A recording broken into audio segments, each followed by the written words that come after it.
Good morning, good morning, good morning. Saturday 4 October, gore rino ra2025. Zvotakuita manje ndezvekuti takuda manje ma-first hand witness pamusoro peuyu muchinda uyo anonzi Temba Muliswa. Hatisi kumira because vanhu vane zvizhinji zvavanoziva zveutsinye hwakaitwa nevanhu vechibumbwa. Hakuna watiri kuzosiya. Ndakakuudzai kuti tinopenengura vese vana Geza, vana Chiwenga, vana Mnangagwa. And if you are not following the liberation struggle, ndokutosara kwacho uchiteerana nezvimachanere izvo zvemachukunda ana Saruwaka, uchiteerana nezvimachanere izvo zvana Nyoka Yemabhunu nanani, siyanai nazvo. Tsvagai zvokwadi nokuda kwekuti zvokwadi ndoinosunungura. Saka boom, ndakupinda. Famba dongi pasi panyoro. Famba dongi pasi panyoro. Ya, famba manere vadikanwe. Ini ndiri umwe munhu akamboshandirawo Temba Muliswa. Kumusha kwangu ndinogara muurungu imomo. Ndo zvatakuita manje. Takuda ma-first hand witness evanhu vanomuziva vakagara navo. Kana une mashoko aunoda kutiudza, tumira pa +2761 774 9463. Ndinodzokorodza +2761 774 9463. Nyika izive. Musachengete zvokwadi. Zvokwadi ndio inosunungura. We want to expose each and everyone. Vakazviita pakavanda. Vakazviita vachidherera. Vakazviita vachizvitutumadza. Vakazviita nekuti vakanga vachita hakuna anotibvunza. But takumbozviburisa nekuda kwokuti tine zvatinoda kumbovaitawo ivava. Mandinogara. Ndakambomushandira. Ndamushandira Temba Muliswa kwenguva diki. Akazotitora ndobva atanga kufamba nesu kumapurazi. Sakasira papurazi panonzi paWireless mukaroi imomo, padhuze nemukaroi. Purazi kumwe kunonzi kuMukuyu Farm padhuze nemukaroi. Panga pane murungu ainzi Bati Donaldson. Tichitora mombe ipapo. Tisu tikaenda panzi paBrown. Kwakunzi kuChipapa pari zvino nevanokuziva vanogara kuRungwe. Tikanotora mombe ipapo. Tisu tikatenderera tikadzoka tikaenda paBhazi Herald panzi paMaora Farm. Tikatora mombe ipapo. Tisu zvakare tikadzoka tisu tikatenderera tikaenda kwenzi kuRufaro Farm. Paune murungu ainzi Paul Philip. Tikatora mombe ipapo. Tisu tadzoka zvakare. Tananga kuRunmed neRodre Tengo. Tikanotora mombe ipapo. Tisu zvakare tananga paGovernment Farm. Panga pane murungu ainzi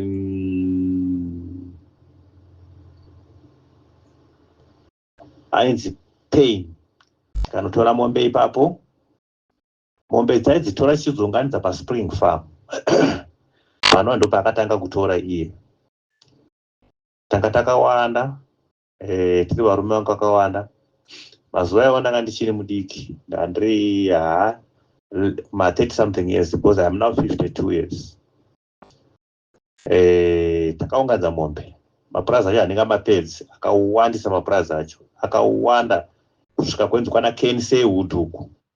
Ya, tichenderera nemberi yenhau yeminda iyi nekutorwa kwemombe nana Temba Muliswa.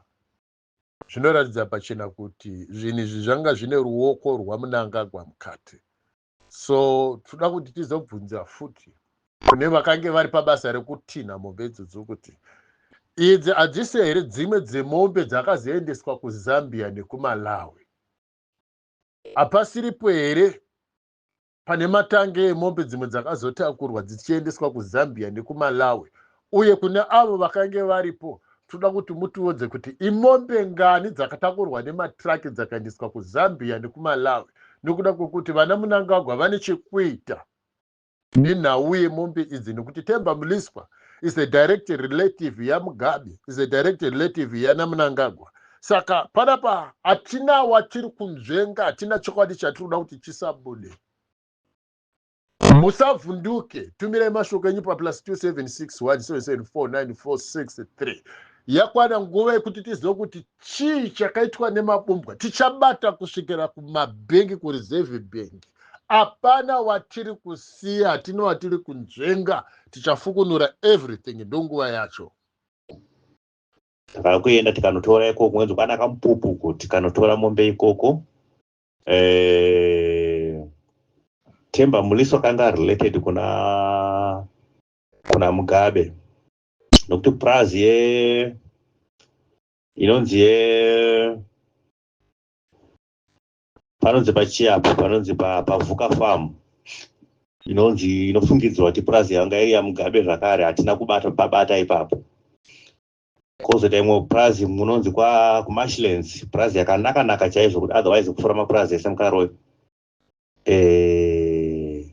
Iyo prazi yaMugabe vanobati pasaboti, nokuti ndo pamuzinda wematracks esaboti aya atinoziva tose. Hatina kupabata ipapo, asi pombe dzanga dziripo, so zvaitionesa kuti vane kaukama karipo nana Mugabe vava nana bhuru wake Machawa iwaya. Taunganidza mombe kudaro, sezvo tanga tawira kuti tichanogovana mombe dziya semayouth. Inhangu ndanga asiri muyouth weZANU-PF, taingonzi mayouth chete. Of course vanga vari pamwe vaitsigira ZANU-PF, ina nabve ndambofara ZANU-PF, vanichingokura. Nabve ndamboda ZANU-PF zvachose.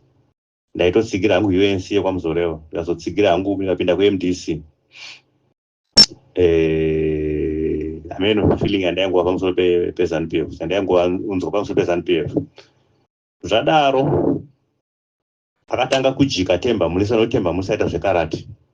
Vanomuziva vanovhumirana neni ipapo, anozviti akatrena kuKorea. Tikati aiwa kaka tingajairwe kudaro. Charangarira kuti vamwe vacho vandandiri navo, umwe ainzi ana Mapurani, ainzi ana Maendisoni, umwe ainzi Gideoni. Unfortunately vamwe vacho vachivanda kutaura pakafa. Nevamwe vechikadziwo vatanga tiri navo vaibva kwanaka Ndororo maruzevha uko pamurambiwa uko. Vamwe vacho vakazourawa naThemba Mliswa.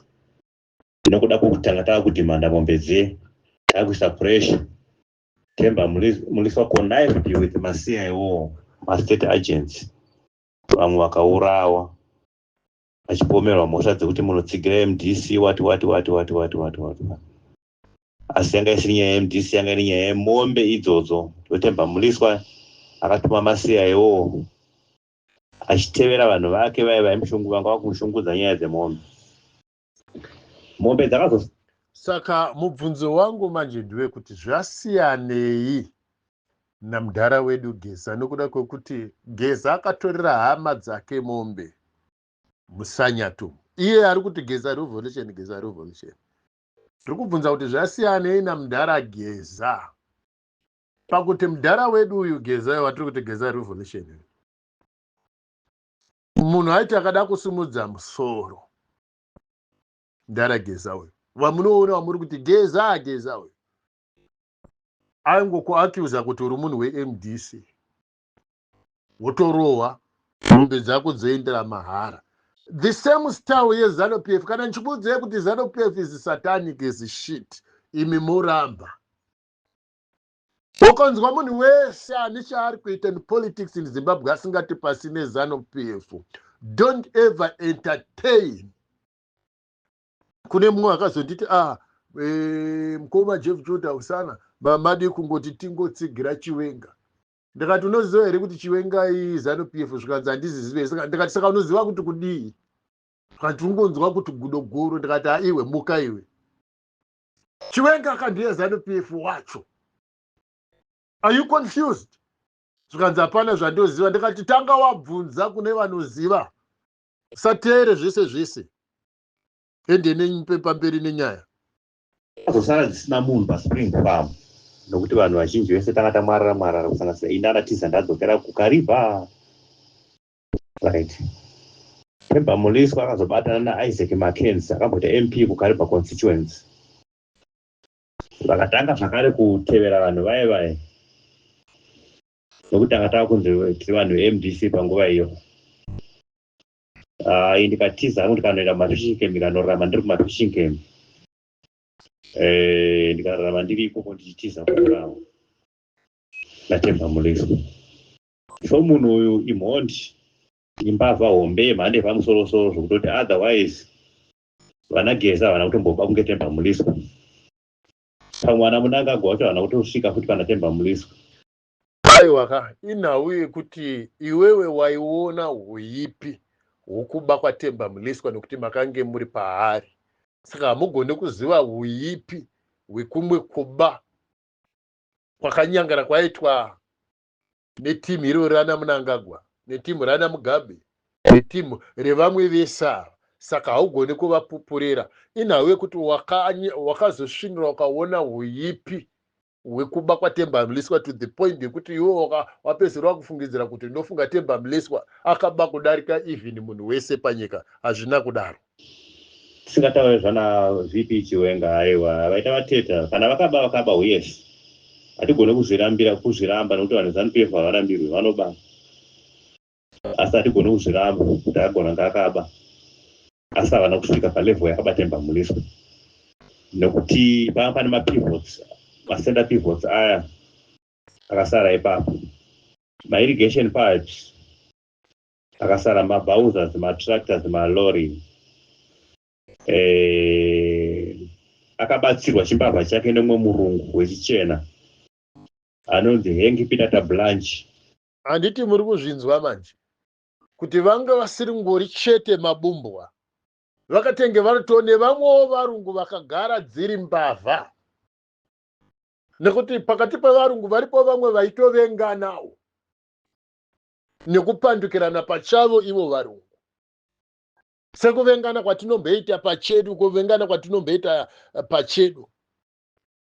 Handiti kuvarungu kukureta kune mabhunu, kune maBritish, kune musanganiswa, kwozoitawo vagara dziri mbavha dziri pakati pavo dzakatowana mukana yekubira vamwe varungu kuburikidza nevanhu vatema, because vaiziva kuti kana blame yozouya haiuye kwavari varungu ava, inouya kuZANU-PF. Yendembe akanga ari papurazi rinonzi pamoya apo ndiye akatipa rori ratazoguma takutakurisa mombe idzodzo tichiunza apa.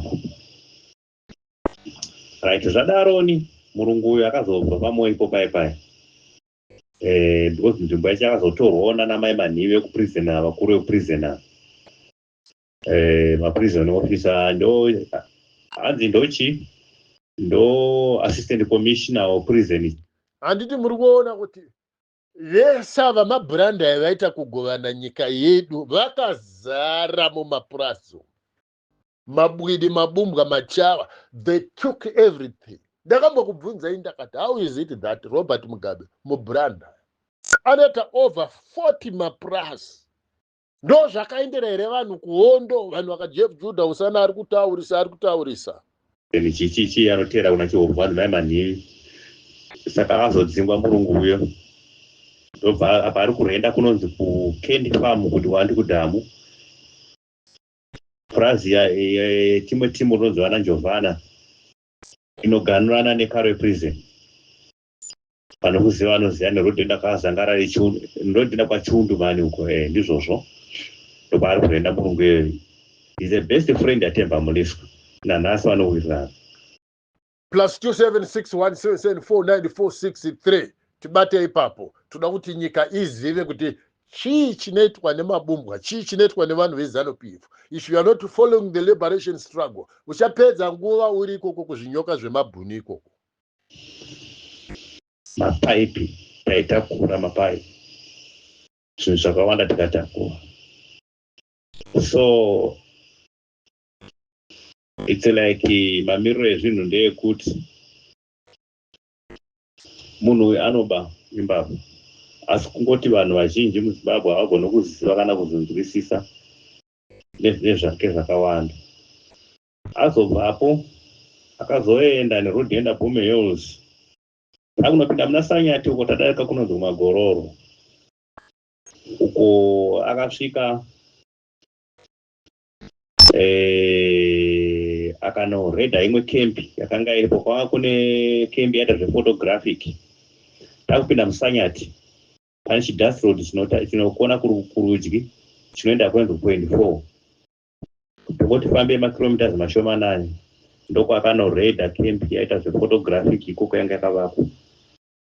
Ndobva angozevandudza semunhu angaboma resources akawanda kusanganisira mari nezvimwe zvakadaro. Nanhasi kembiyo iripo ndiye ari kudominata aripo ikoko.